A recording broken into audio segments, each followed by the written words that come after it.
আয়াতুল কুরসি মাত্র 5 বার পাঠ করে পানির উপরে ফু দিলে কি হয় আপনি জানলে অবাক হয়ে যাবেন। আপনি যদি ছোট্ট আমলটা যদি শিখে রাখেন, জীবনে কঠিন কঠিন বিপদ আপদ বালা মুসিবত থেকে আল্লাহ পাক রব্বুল আলামিন আপনাকে রক্ষা করবেন। কেননা নবীজি সাল্লাল্লাহু আলাইহি ওয়াসাল্লাম তিরমিজি শরীফের হাদিসের ভিতরে বলেছেন, প্রত্যেকটা জিনিসের একটা উঁচু স্তর থাকেন, তেমনি ভাবে করে কোরআনুল কারীমের ভিতরে যতগুলো আয়াত রয়েছে, এই আয়াতের ভিতরে সর্বশ্রেষ্ঠ আয়াত হচ্ছে এই আয়াতুল কুরসি। এটা কোরআনুল কারীমের সূরাতুল বাকারা এর 255 নাম্বার আয়াত। এই আয়াতটা দ্বারা আপনি ছোট্ট আমলটা করতে পারবেন, এতে করে আপনার কেউ কোনো ক্ষতি করতে পারবে না, জাদু টোনা বান ব্ল্যাক ম্যাজিক করতে পারবে না ইনশাআল্লাহ। তাহলে এই ছোট্ট আয়াতুল কুরসি আপনি এর আমলটা কিভাবে করে করবেন তার আগে আপনাকে আমি বলে নেই আয়াতুল কুরসি সম্পর্কিত 5টি ফজিলাত বলি। এই 5টি ফজিলাত যদি আপনি জানেন, এই 5টি সময়ে যদি আপনি আয়াতুল কুরসি পাঠ করতে পারেন, আপনার জীবনের ভিতরে আল্লাহ তাআলা বরকত দান করবেন, রিজিকের চিন্তা করতে হবে না, কঠিন কঠিন বিপদ আপদ বালা মুসিবত থেকে আল্লাহ তাআলা আপনাকে রক্ষা করবেন, যেটা কখনো আপনি কল্পনাও করতে পারেন নাই। তাহলে 1 নম্বর ফজিলত হলো, যে ব্যক্তি ঘর থেকে যখন বাহির হবে এর পূর্বে সে যদি আয়াতুল কুরসি একটি বার পাঠ করে ঘর থেকে বের হয়ে যায়, হাদিসের ভিতরে এসেছে 70,000 ফেরেশতা ওই বান্দাটা যতক্ষণ পর্যন্ত বাহিরে থাকবে 70,000 ফেরেশতা তাকে পাহারা দিতে থাকবেন। 70,000 ফেরেশতা আল্লাহ পাক রব্বুল আলামিনের পক্ষ থেকে তার জন্য নাজিল হয়ে যাবে, তাকে বিপদ আপদ বালা মুসিবত থেকে রক্ষা করবেন। 2 নম্বর ফজিলত হলো, যে ব্যক্তি ঘরের ভিতরে এই আয়াতুল কুরসি পাঠ করবে, আল্লাহ পাক রব্বুল আলামিন তার জীবন থেকে অভাব অনটন দুঃখ কষ্টকে দূর করে দিবেন। তার রিজিকের চিন্তা করতে হবে না, তার খাবারের চিন্তা করতে হবে না, আল্লাহ পাক রব্বুল আলামিন তার রিজিকের ব্যবস্থা করে দিবেন। তারপরে 3 নম্বর ফজিলত হলো, যে ব্যক্তি এই আয়াতুল কুরসি পাঠ করবে, প্রত্যেক ফরজ নামাজের পরে সালাম ফিরে ফরজ নামাজের পরে একটা বার করে পাঠ করবে। 5 ওয়াক্ত নামাজের পরে যে ব্যক্তি 5টি বার পাঠ করবে, আল্লাহ পাক রব্বুল আলামিন তার জন্য জান্নাতকে ওয়াজিব করে দেন।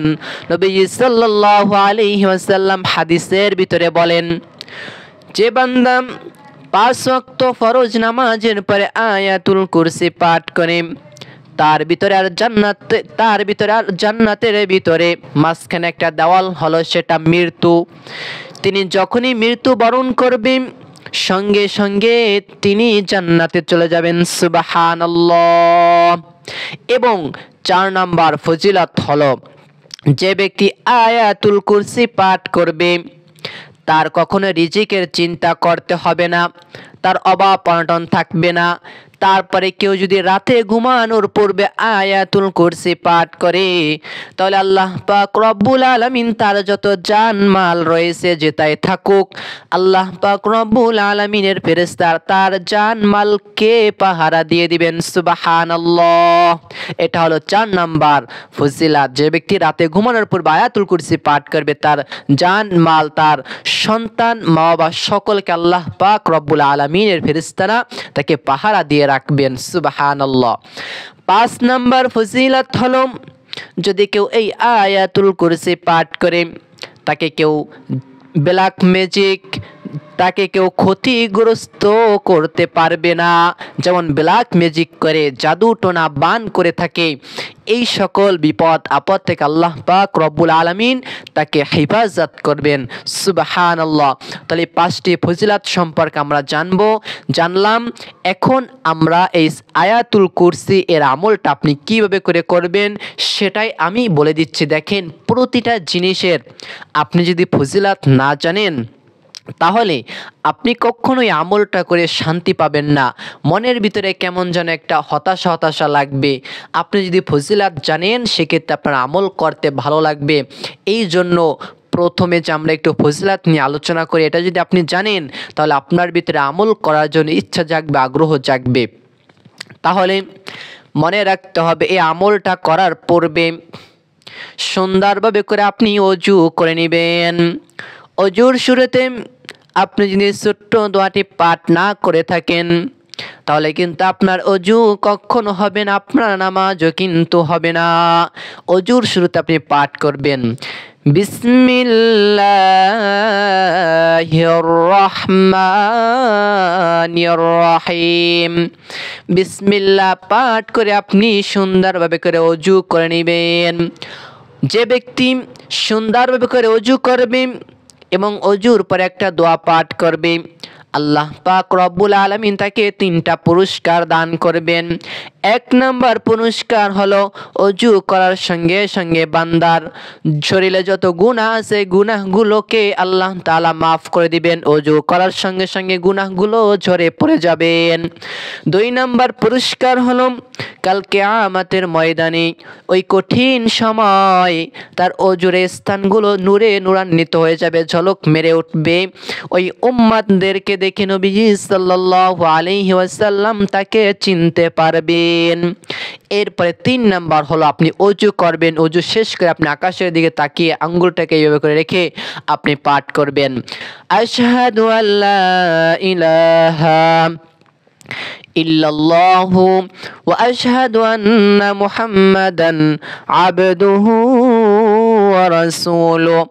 যদি কালিমায়ে শাহাদাত অজু করা শেষে পাঠ করেন তাহলে হাদিসের ভিতরে এসেছে ওই বান্দা যখন ইন্তেকাল করবেন, ইন্তেকাল করার পরে মারা যাওয়ার সঙ্গে সঙ্গে তিনি জান্নাতে প্রবেশ করতে পারবেন। সুবহানাল্লাহ, তার জন্য জান্নাত ওয়াজিব হয়ে যায়, ওয়াজিব হয়ে যায়। তাহলে সুন্দরভাবে করে অজু করে নেবেন। অজু করার পর একটা স্থানে আপনি বসবেন।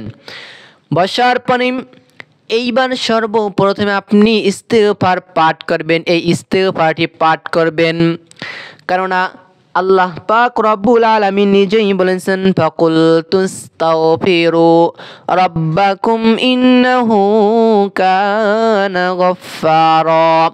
ও আমার বান্দারা, তোমরা আমার উপরে বেশি বেশি করে ইস্তেগফার পাঠ করো, তাহলে আমি তোমাদের মনের আশা পূরণ করি, আমি তোমাদের রিজিকের পেরেশানি দূর করে দেই, তোমাদের বিপদ আপদকে আমি আল্লাহ তাআলা কুদরতি ভাবে করে দূর করে দেই। সুবহানাল্লাহ। তাহলে আপনি ইস্তেগফার পাঠ করবেন। আপনি 5 বার ইস্তেগফার পাঠ করবেন।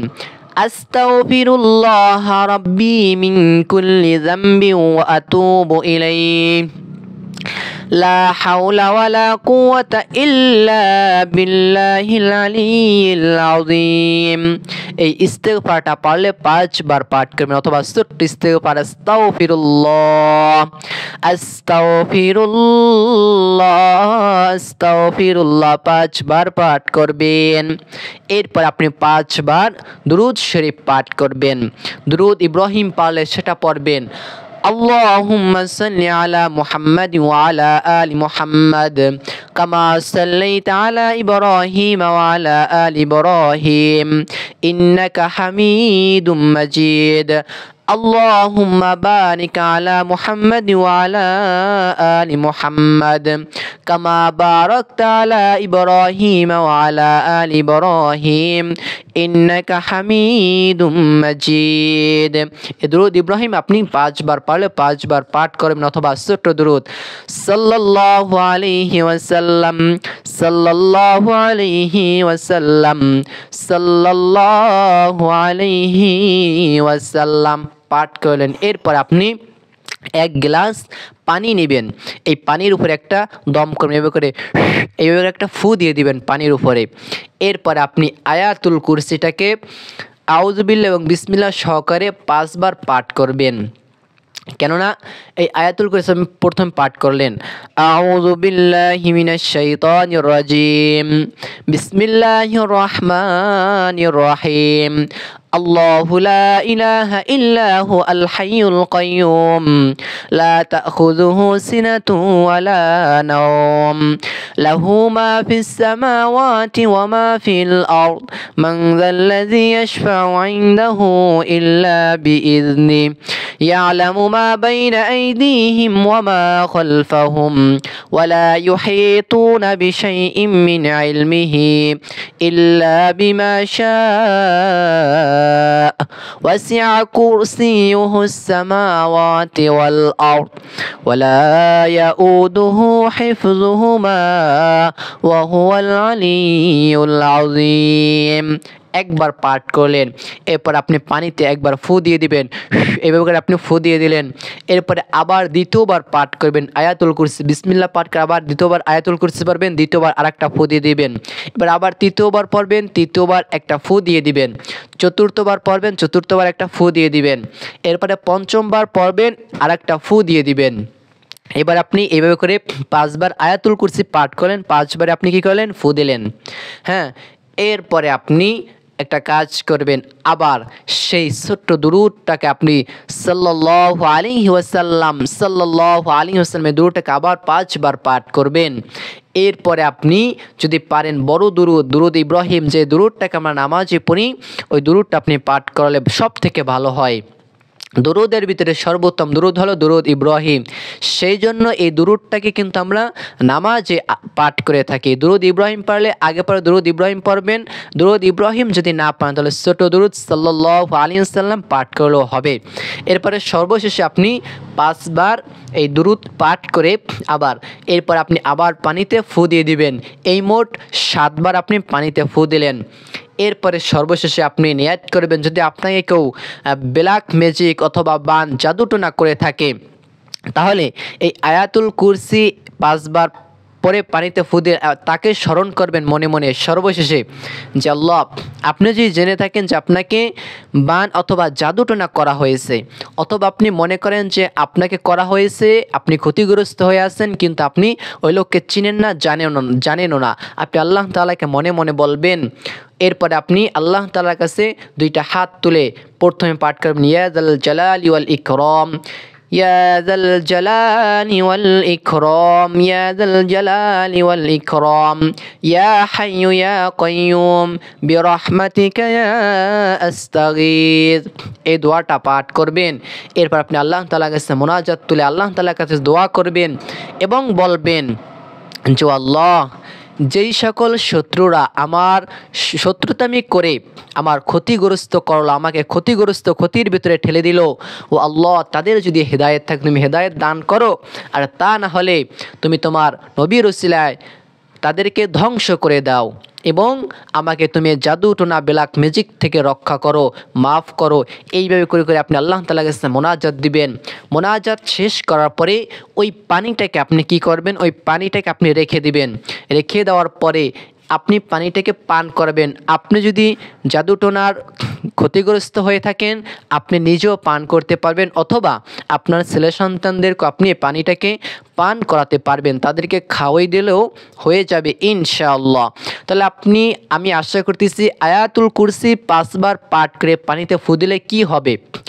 যদি মনে করেন এক কথায় বলতে গেলে কেউ যদি ব্ল্যাক ম্যাজিক জাদু টোনা বান করে থাকে, অথবা তান্ত্রিকের কাছে গিয়ে যদি আপনার যদি কোনো ক্ষতি করে, অথবা কোনো ফকিরের কাছে গিয়ে যদি আপনার ক্ষতি করার চেষ্টা করে, এই সকল যাবতীয় বান জাদু টোনা থেকে আল্লাহ তাআলা আপনাকে হেফাজত করবেন। যদি করেও থাকে এই সকল বান জাদু টোনা কেটে যাবে, অটো ইনশাআল্লাহ কেটে যাবে। এই ছোট্ট আয়াতুল কুরসি এর আমলটা আপনি কতদিন করবেন? আপনি 1 দিন, 3 দিন, 5 দিন, 7 দিন পর্যন্ত করবেন। আশা করতেছি এর ভিতরেই আপনার এই জাদুটোনা কেটে যাবে। বান ব্ল্যাক ম্যাজিকের ক্ষতিগ্রস্ত থেকে আপনাকে আল্লাহ তাআলা পরিপূর্ণভাবে করে মুক্তি দান করবেন ইনশাআল্লাহ। কেননা এটা হচ্ছে কোরআনুল কারীমের পাওয়ারফুল শক্তিশালী দোয়া, পাওয়ারফুল শক্তিশালী আমল। তাহলে অবশ্যই এই আয়াতুল কুরসি এর আমল করুন, ইনশাআল্লাহ আল্লাহ তাআলা আপনাকে ফজিলাত দান করুক এবং আল্লাহ তাআলা আমাদের সকলকে সুস্থ রাখুক, ভালো রাখুক। আপনারা সকলেই ভিডিওতে একটি লাইক দিয়ে দেবেন, সুন্দর একটি কমেন্টস করবেন, ইনশাআল্লাহ আপনাদের জন্য আমি দোয়া করে দেব ইনশাআল্লাহ। আল্লাহ তাআলা সকলকে ভালো রাখুক, সুস্থ রাখুক। সেই বলে আমি এই জায়গায় বিদায় নিচ্ছি। আসসালামু আলাইকুম ওয়া রাহমাতুল্লাহ।